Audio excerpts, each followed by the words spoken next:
Cam छो, मैं तबीयत कैसी है? और मैं कहता हूँ ठीक हूँ। अब हमारे यहाँ से तो हमने जवाब ये दिया कि मेरी तबीयत एकदम दुरुस्त है, सही है, एकदम बढ़िया है, ऐसा अर्थ मैंने जवाब दिया।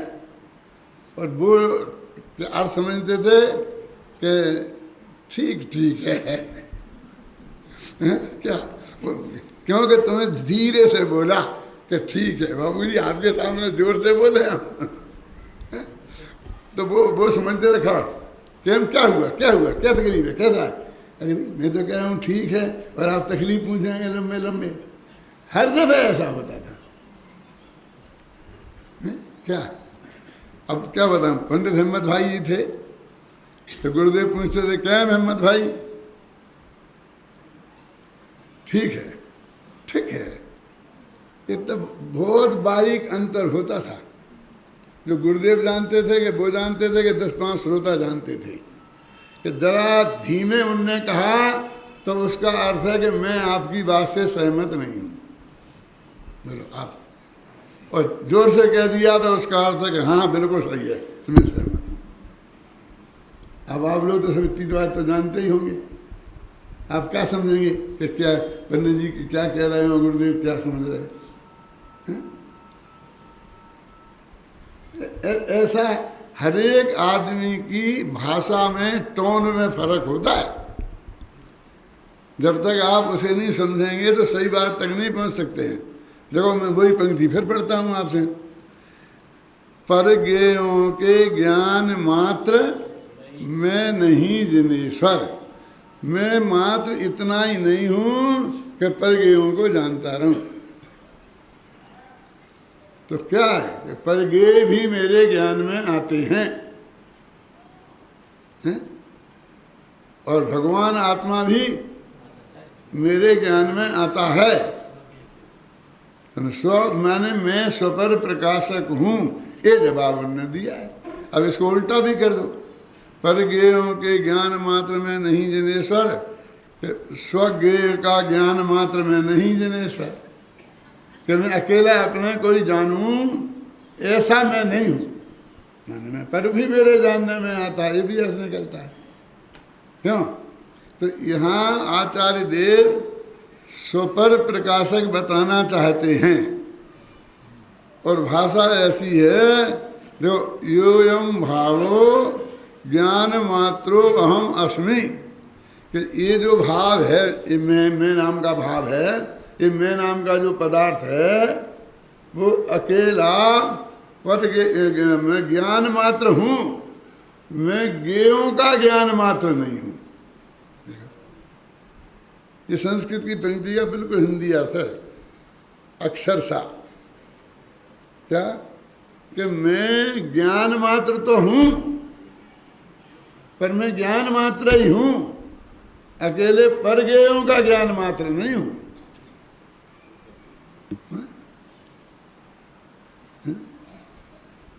कोई ये कहे कि साहब पूज्य गुरुदेव श्री मेरे से बहुत ज़्यादा प्रेम करते हैं, है ना, तो फिर कोई उसका जवाब दे कि वे तो सभी से करते हैं।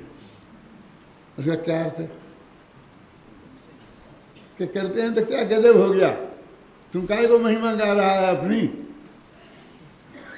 वो तो उनका नेचर ही है कि सबसे वात्सल्य भाव रखें, सबसे रखते हैं, तेरे से रखते हैं, मैंने कोई खास बात नहीं है। और जब वो कहता नहीं मेरे से रखते हैं, उसमें कोई खास बात है। वो तो होता ना फर्क। ये दुनियादारी के मामले में तो आप बहुत गहराई से समझते हो, तो इस तत्व ज्ञान में भी ऐसे गहराई से समझना पड़ेगा आप। अब वो कैसे होगा, ऐसे नहीं होगा। जैसे अपन उन घर के कामों में रमे हैं ना बातचीत में, तो ऐसे हमको इसमें रमना पड़ेगा। हमें कुंद कुंद की, अमृतचंद्र की, पंडित टोडरमल की, इनकी भाषा, पूज्य गुरुदेव श्री की भाषा की टोन समझनी पड़ेगी, तब वो क्या कह रहे उसका अर्थ हमारी समझ में आएगा। पूरा पढ़ते हैं, पर ज्ञेयों के ज्ञान मात्र में नहीं जिनेश्वर, मैं तो केवल ज्ञान मात्र हूँ निश्चित जानो। वो आगे ना ऊपर की पंक्ति का कि तो तुम हो क्या है, कि मैं तो ज्ञान मात्र हूँ, मैं इनका ज्ञान मात्र नहीं हूं, मैं तो जानता हूं, मात्र जानता, जानना वो आता जानना ना, देखना मेरा काम आता, वो है ना, शुद्धात्म है मेरा नाम, मात्र जानना मेरा काम।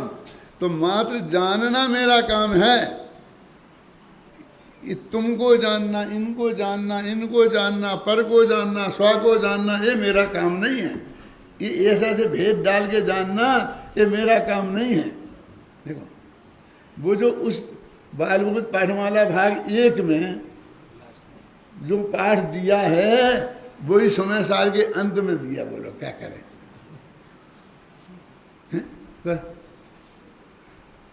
मात्र जानना मेरा काम, बस मैं तो जानन हारा हूँ, जानन हारा हूँ, जानन हारा हूँ। कौन? कि जो भी लोग जो गए है जगत में, और गए कितना है जगत में बोलो?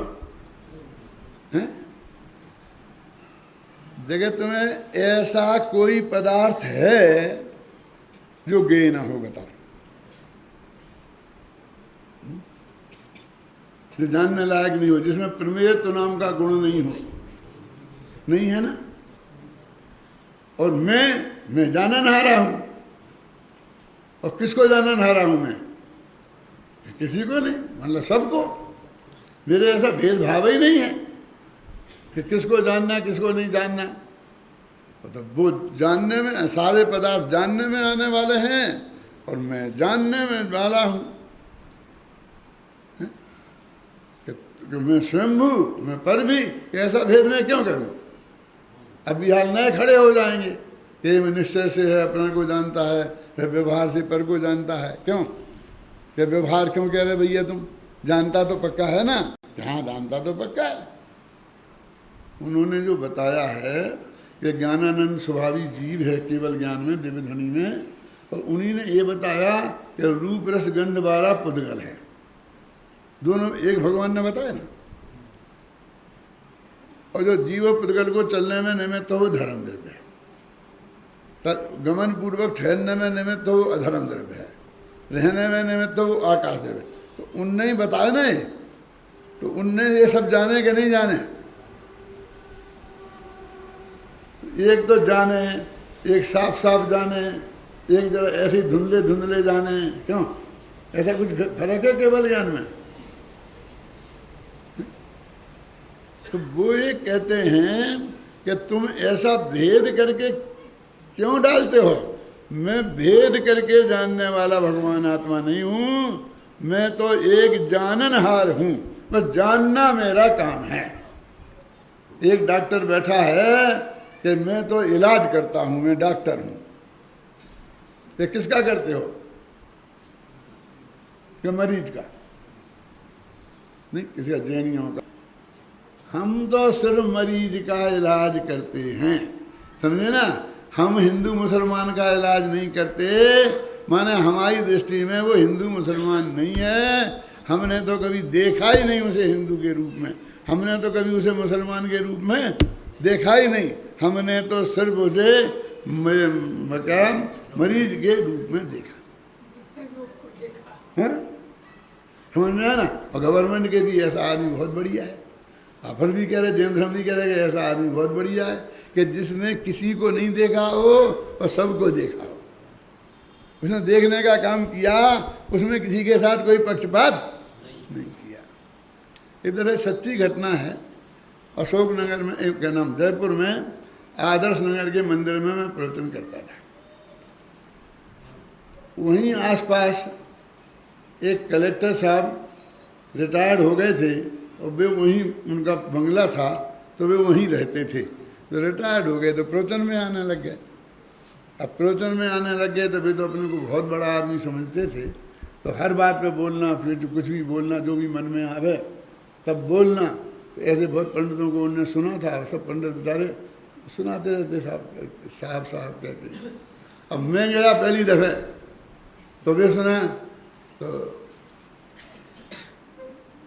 वो बीच बीच में बोलने लगे, बीच बीच में बोलने लगे वे मतलब की बात है। तो मैंने कहा आपको श्वास सुनना नहीं आता बैठना ढंग से? अभी वो तो हरी सभा में कलेक्टर साहब को ये कह दिया, और वे तो अपने को बहुत बड़ा समझते थे, एकदम लाल पीले हो गए। बोले आप समझते नहीं हैं मैं कौन हूँ? मैं कौन हूँ? अच्छी तरह समझता हूँ, सब जानता हूँ। क्या जानते हैं? मैं कौन हूँ बताइए आप। अब मेरे का साथ सभा बंद होकर के प्रश्नोत्तर शुरू हो जाए। ये प्रश्नोत्तर क्यों? और मुझे तो आदत नहीं थी, मैं तो गुरुदेव का शिष्य था। मैं तो कोई वो आत्मा परमात्मा के बारे में पूछते तो मैं सचमुच जवाब देता ढंग से।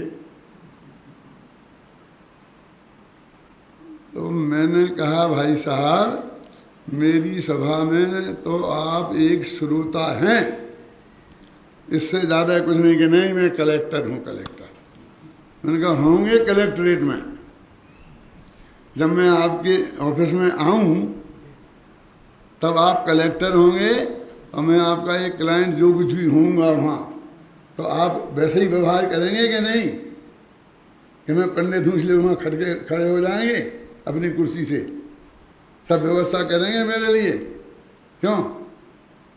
वहाँ कलेक्टर रहेंगे ना आप। तो यहाँ मैं वक्ता हूँ ना, तो यहाँ मैं वक्ता रहूँगा कि नहीं रहूँगा?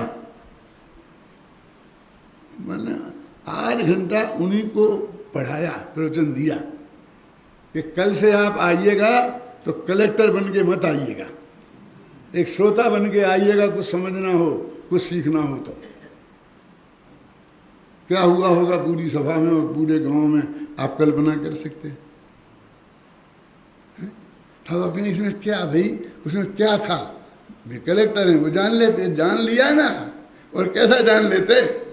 खड़ा हो जाता वहाँ, कलेक्टर साहब के गले में माला डालने लगता, क्या करता? मैं पूछता हूँ कि जो आदमी ऐसा करता है कि एक छोटा सा लोक में बड़ा होता है और उसके लिए सारा छोड़ छाड़ के भगवान की दिव्य ध्वनि को, क्यों? और उसमें सेवा में लग जाता है, चाहे बातों से ही सही, वो अच्छा आदमी है, अच्छा काम है, वो ठीक है क्या?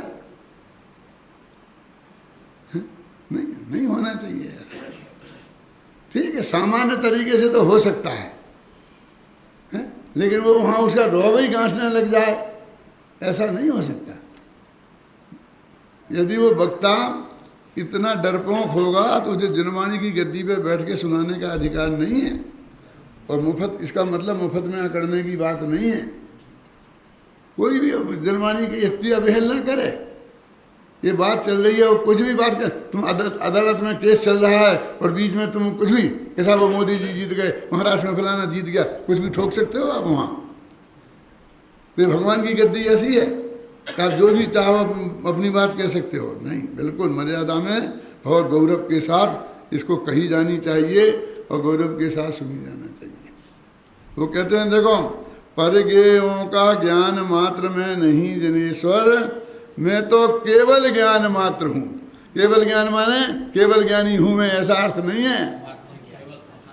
मैं तो सिर्फ जानने वाला हूँ, किसका इसका मुझको इसमें कुछ फर्क नहीं। अपने का स्व का जो जो गेय हैं वो सब कोई जानूंगा, तो उनका नाम ही मेरे जानने की वजह से पड़ा। कोई पदार्थ उन्हें जानता है तभी तो उनका नाम गेय पड़ा है? कि तुम्हारा नाम भी तो इन गेयों को जानने से ही गायक पड़ा है। छठवीं गाथा में ऐसा कहा था। तो उनने कहा था ये बात सही नहीं है, मैं अकेला पर कोई थोड़ी जानता हूँ, मैं अपने को भी जानता हूँ। मैं गायक और मैं गेय, इसलिए मेरा नाम गेय भी स्वयं को जानने के कारण पड़ा है। वहाँ बिल्कुल उल्टी बात सिद्ध की थी कि मेरे को ऐसा भेद मत डालो, मैं सबको सुनाता हूँ कि एक को नहीं। माने वो ये ऐसा भेद का निषेध है। पर गेयों के ज्ञान मात्र में नहीं जनेश्वर, मैं तो केवल ज्ञान मात्र हूँ। केवल के बाद ज़्यादा रुको, नहीं तो वो केवल ज्ञान हो जाएगा। 32 अवधि मन पर है वो केवल ज्ञान। मैं तो केवल ज्ञान मात्र हूँ। निश्चित जानो है कि मैं अकेला ज्ञान मात्र हूँ, मैं गेयों का ज्ञान मात्र नहीं हूँ। गेयों के आकार ज्ञान की कल्लोलों में परिणत, कि गेयों के जो आकार हैं वो ज्ञान की कल्लोलों माने पर्यायों में झलक जाते हैं। पर माने ज्ञान की कल्लोलों में गेयों जैसा आकार बन जाता है। उसका कच्चा मटेरियल क्या होता है? गेय के ज्ञान, वो ज्ञानी, वो जो अंदर बने हैं वो ज्ञान के बने हैं। उन्हें बोल तो गेय के आकार हैं, मतलब गेयों का उसमें कुछ नहीं लगा। क्या? गेयों के आकार ज्ञान की कल्लोलों में, वहाँ एक गे वो वैसा समझ, एक खिलौना वहाँ बन जाता है। उसमें लगा ना एक समय सार यहाँ, ये है ना एक समय सार, और एक समय सार यहाँ बन जाता है वो ज्ञान में जो आता है। और एक त्रिकाली ध्रुव भगवान जिसके ज्ञान में आया वो भी समय सार बैठा है अंदर।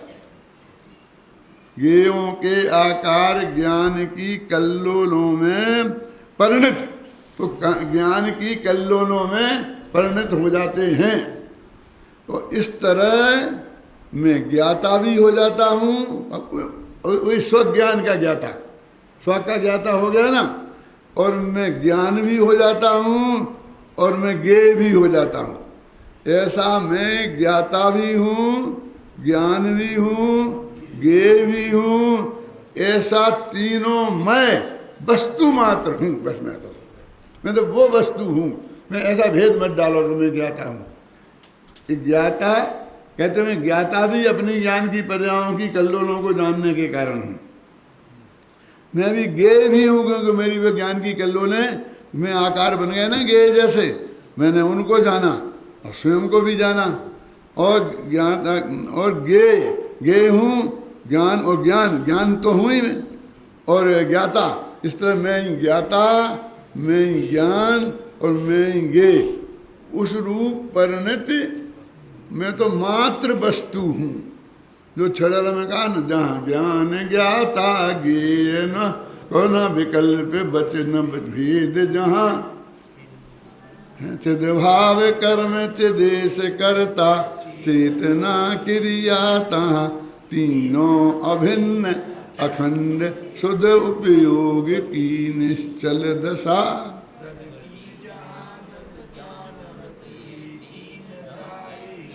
ये तो उस शुद्धोपयोग की दशा की बात कर रहे हैं। अब यहाँ तो जिसमें के आश्रय से, जिसमें से वो शुद्धोपयोग प्रकट होता है उसकी बात कर रहे हैं।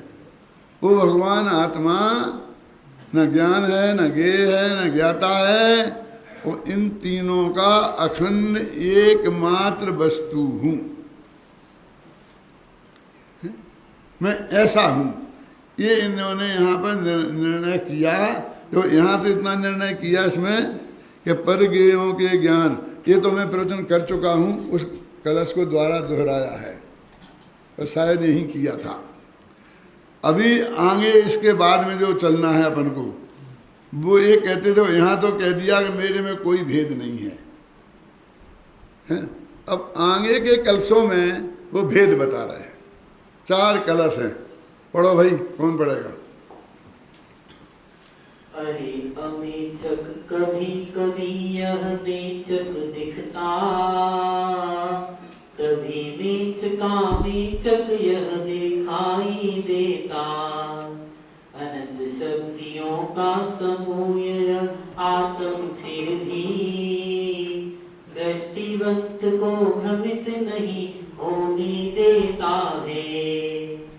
एक ओर से एक स्वयं में सीमित अर्ध्रुव, अन्य ओर से नेक क्षणिक विस्तारमयी है। अहो आत्मा का अद्भुत यह वैभव देखो, जिसे देख कर चकित जगत जन ज्ञानी होते। एक ओर से शांत मुक्त चिन्ह मात्र दिखता, अन्य ओर से भव भव पीड़ित राग द्वेषमय। तीन भासित होता विविध नयों से। अहो आत्मा का अद्भुत यह वैभव देखो। अब वो जो एक आत्मा है, जो मतलब एक है, वही ज्ञाता है, वही ज्ञान है, वही ज्ञान, कुछ नहीं, भेद जिसमें रंज मात्र नहीं है। मैं किसी का जानने वाला नहीं हूँ, पर मैं तो एक जानने वाला तत्व हूँ। आप समझे ना? तो ये कहने के बाद अब वही आत्मा कैसा दिखाई देता है व्यवहार में, ऐसे वो बात बता रहे हैं। अब ये बात है कि एक कोई बहुत चीज़ है कि बाज़ार से हमने एक दवाई खरीदी, जैसा कैप्सूल आया ना, तो वो समझ लीजिए स्वर्ण भस्म का कैप्सूल था। तो वो एक कैप्सूल 100 रुपये का था, है ना। और उसी टाइप का एक दूसरा कैप्सूल था, जो उसमें जो दवाई भरी हुई थी वो जुकाम की साधारण दवाई थी, और वो भी बिल्कुल राख जैसी घोंट करके भस्म जैसी बनी हुई थी, उसमें भरी हुई थी, और वो 5 रुपये का कैप्सूल था। अब बिल्कुल ऊपर से देखने में बिल्कुल एक से हो सकता है ना ऐसा? वो तो होता ही है। अरे आदमियों में नहीं होता है, बड़े से बड़ा विद्वान और मूर्ख से मूर्ख बिल्कुल दोनों एक से ही दिखते हैं। कभी कभी देखने से आप निर्णय कर सकते हो कि ये विद्वान है, कि ये मूर्ख में कुछ नहीं समझता है। निर्णय कर सकते हो? बताओ आप, ऐसी शक्ल देख करके किसी के निर्णय तो हम नहीं कर सकते ना। हम कुछ सुने समझें और हम कुछ सुनते समझते हों तो ध्यान देवें तो कुछ समझ सकते हैं, और नहीं तो कुछ नहीं समझ सकते हैं, ख्याल में है ना। तो अब वो दोनों कैप्सूल एक से। तो हमें अपने गांव में जब जुकाम होता था तो डॉक्टर वो हमें कैप्सूल खाने को देता था, और हम लाते थे, उसे खाते थे। अब फिर जब हम बड़े शहर में कोई बड़ी बीमारी हुई और दिखाने के लिए गए, और वहाँ जो भी हमें बीमारी निकली करी, तो उस डॉक्टर ने, वैद्य ने जो भी है, वो 100 रुपये का कैप्सूल उन्हें आपको स्वर्ण भस्म देना चाहिए, ऐसी आवश्यकता समझी हैं। तो उसने वही कैप्सूल लिखे। अब वही कैप्सूल लेने के लिए जब वो बाज़ार में गया और उन्हें वो कैप्सूल लिए और खोल के देखे, वैसे मतलब उसमें से निकाल के, तो वैसे ही कैप्सूल 100 रुपया, और वो हमारे यहाँ 5 रुपये में मिलता। कितनी लूट है। सुना तो हमने था कि बम्बई में बहुत लूट है, इतनी नहीं सुनी थी। क्यों? और उसी दुकान पे पहुंचा वो कि साहब ये तो ऐसे तत्ता नहीं चलेगा, 5 के 6 रुपये ले, 7 ले, लेकिन आप इतना पैसा लेते हो। तो उसने बहुत समझाया कि ये अलग है, वो अलग है, वो ऐसा नहीं है, ये साफ दिख रहा है ना आँख के सामने। उसको क्या बिल्कुल सफ़ेद टोपी है, सफ़ेद कुर्ता है, नोकदार है, क्या कमी दिख रही तुम्हें पंडित में? कभी ऐसे नहीं देखना पड़ेगा, उसे समझना पड़ेगा। तो जब उसने बहुत जिद की तो उसने उसमें रख कर के इस ट्रे में एक कैप्सूल खोला और एक कैप्सूल खोला, तो इसके अंदर स्वर्ण भस्म निकली और उसके अंदर रेख निकली। कोई चीज़ की जड़ी बूटी की जला कर रेख भर दी थी उसमें, वो दवाई थी उस बीमारी की जिसके लिए दी थी।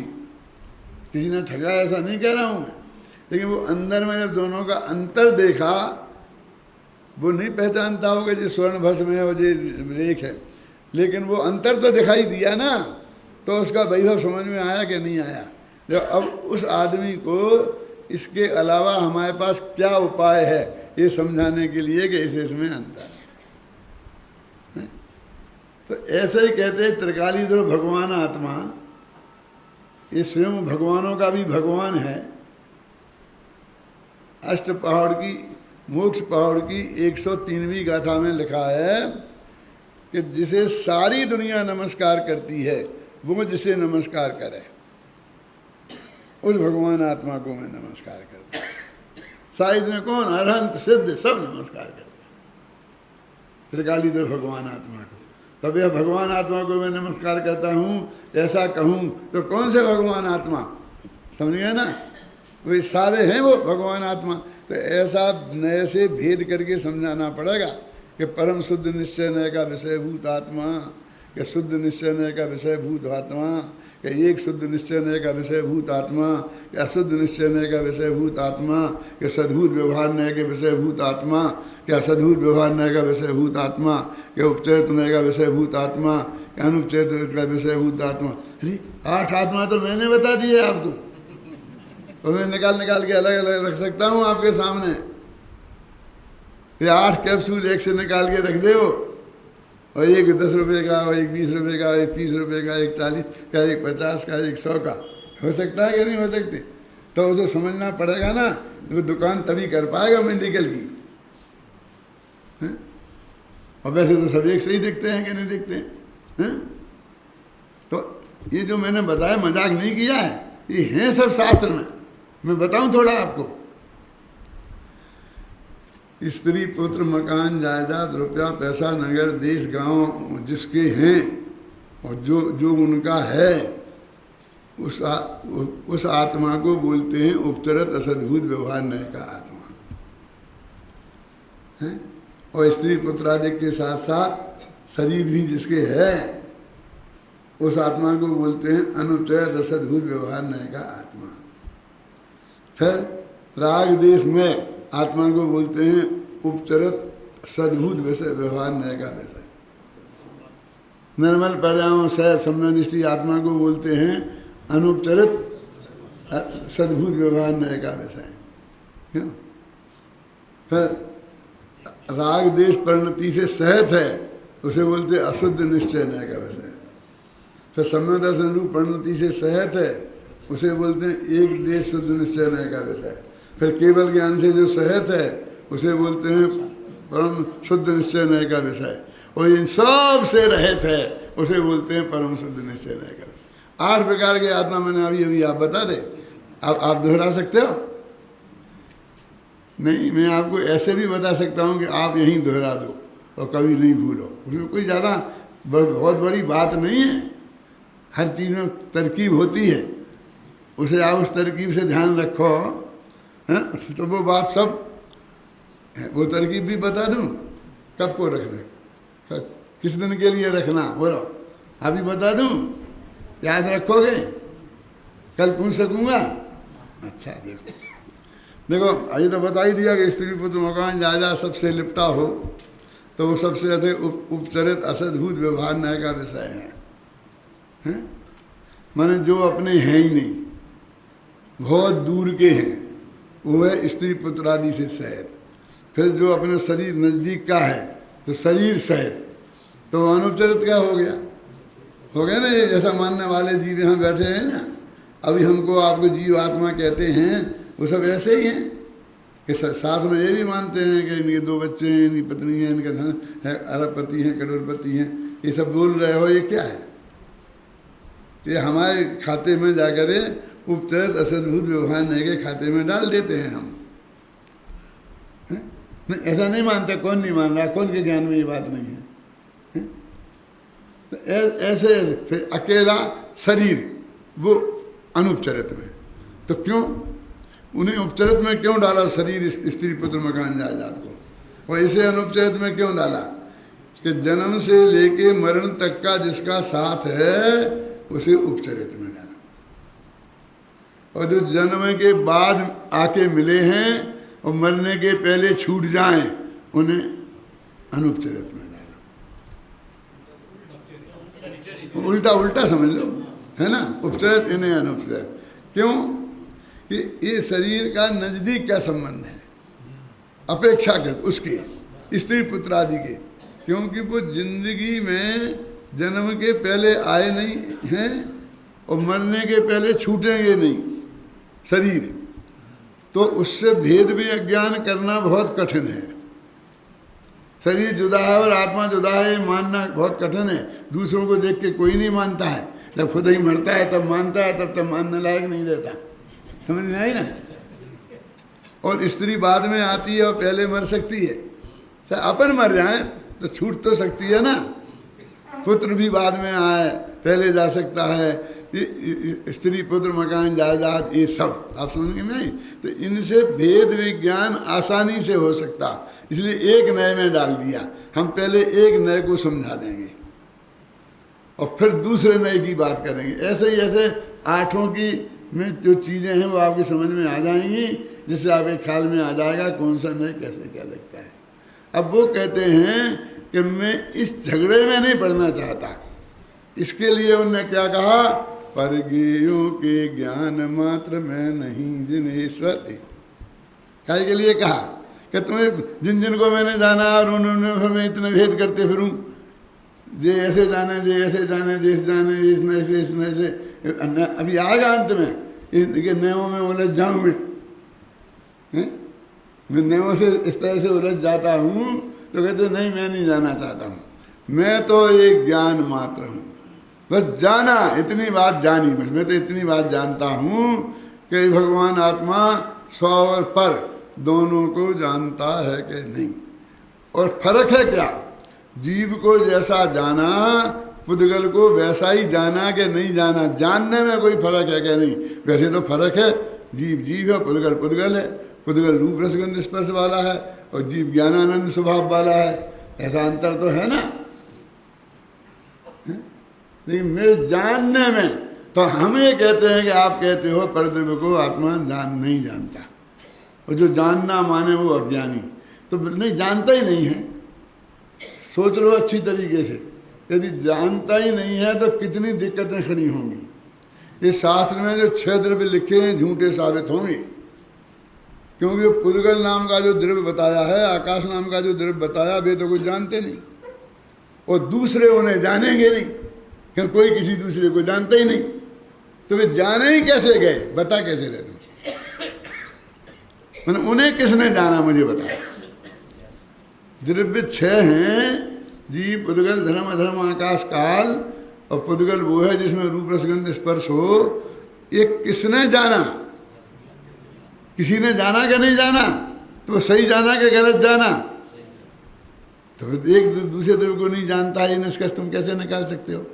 अब तुम कहो हमने नहीं जाने के जाने, जो बात अलग है, लेकिन अभी तो कोई किसी को नहीं जानता, एक द्रव्य दूसरे द्रव्य को जानता ही नहीं है, ये बात आप कैसे कह सकते हो। तो हाँ मैं सबको जानता हूँ, तो मैं सबको जानता हूँ इसलिए मैं जीव हूँ, नहीं, क्यों, तो बहुत से निगोजिया जीव है, सबको नहीं जानते इस समय, तो क्या वो जीव नहीं है, हैं? जानना स्वभाव है मेरा, कभी जानूं, जानना मेरा स्वभाव है। एक जीव जानना सिद्ध हो जाए, एक जीव सर्वज्ञ कभी सिद्ध हो जाए, तो हम सब सर्वज्ञ स्वभावी सिद्ध हो जाएंगे। कि तुम्हें क्या मतलब है, तुम तो नहीं सिद्ध हो रहे कि मैं सबको जानता हूँ। ये सवाल नहीं है भाई साहब, तुम सिद्ध हो जाओ तो हम भी में स्वभाव ऐसा है, ये तो सिद्ध हो जाए। हमारी बात नहीं है, हम जा रहे हैं मंदिर में और आपने रोक दिया कि आप नहीं जा सकते, तो फिर हेमचंद जी आए, इन्हें भी रोक दिया, तो हम लड़ने लगे, नहीं इन्हें जाने दो, इन्हें जाने दो, इन्हें जाने दो। लेकिन आप मेरे पीछे क्यों लड़ते हैं, मुझे नहीं जाना, मैं वापस जाता हूँ। नहीं तो खड़े रहो, तुम यहाँ रहो, मैं लड़ूँ, तुम्हें आप अंदर भेजूँगा, घबराना नहीं, खड़े रहना। इन्हें क्या है, मैं नहीं जाऊँगा लेकिन तुम्हें भेजूँगा, देखने कैसे रोकता है। क्यों रोकेगा, क्यों झगड़ा करता है मुफ्त में।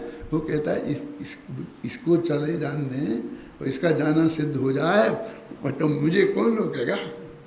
क्यों एक आदमी नहीं जा सकते हो तो जाना सिद्ध हो जाए ना, कि कोई भी आएगा बाहर का दर्शन करने वाला तो वो जा सकता है, इतना सिद्ध हो जाए। मुझे मेरा स्वार्थ ये है, ये जावे कि नहीं जावे मुझसे कुछ लेना नहीं, कल से मत आना, तुम अभी खड़े रहो, मुझे तो अभी भेजना है तुम्हें। अब समझ में आया कि नहीं आया। परगेयों के ज्ञान मैं परगेयों को जानता हूँ, मैं मना नहीं कर रहा हूँ, लेकिन अकेला में तुम मुझे परगेयों को ही जानने वाला मानो और अपने को जानने वाला मानो ही नहीं, ये नहीं चलेगा। परगेयों का ज्ञान मात्र में नहीं जनेश्वर, मैं तो केवल ज्ञान मात्र हूँ।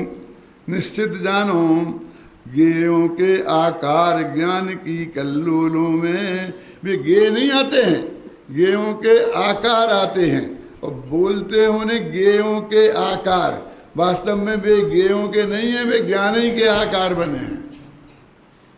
बोलते हैं गेयों के, क्यों बोलते हैं? क्योंकि वे आकार गेयों जैसे हैं। जैसे मोर है ना, देखा दर्पण में, तो दर्पण वाले मोर को मोर क्यों बोलते हैं? मोर का तो उसमें कुछ है ही नहीं, तो कहते हैं मोर जैसा आकार है, मोर जैसे कलर हैं जैसे, और हम बोलते हैं वो मोर, दर्पण का मोर। बस ऐसी भाषा है, समझ लो। लेकिन उसमें कच्चा मटेरियल किसका लगा? दर्पण का, उस दर्पण के मोर में। ऐसे ही इसमें मटेरियल कच्चा लगा ज्ञान का। तो ज्ञान की कल्लेलों में वो गेयों के आकार, देखो अपन एक पूजन में बोलते हैं, कौन सी पूजन है? सिद्ध पूजन। गेयों के आकार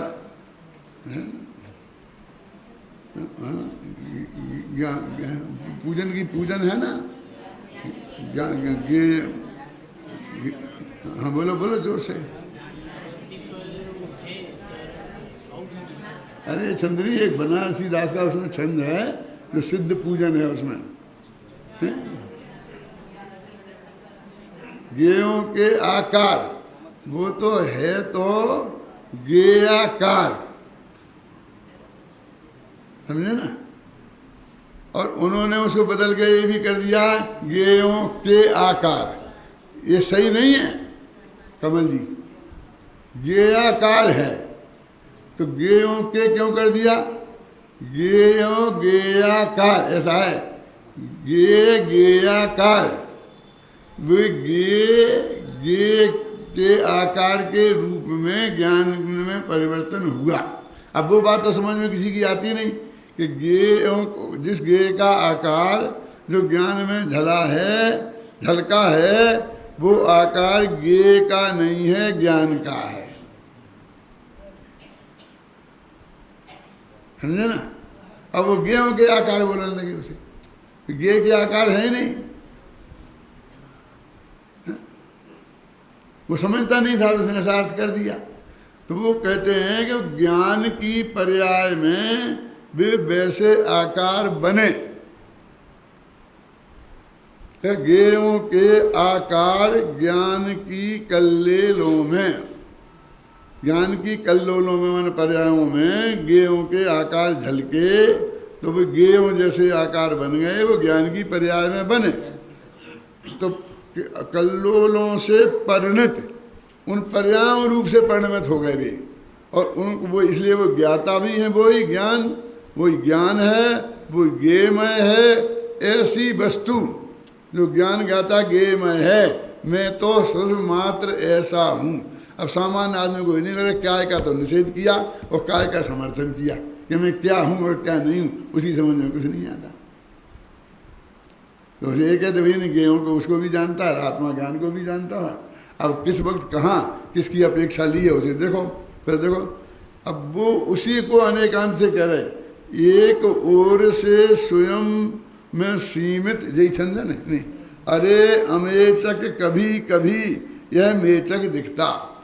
एक आत्मा कभी अमेचक माने एकाकार, और कभी मेचक माने अनेकाकार दिखता है। अब एक आकार कौन?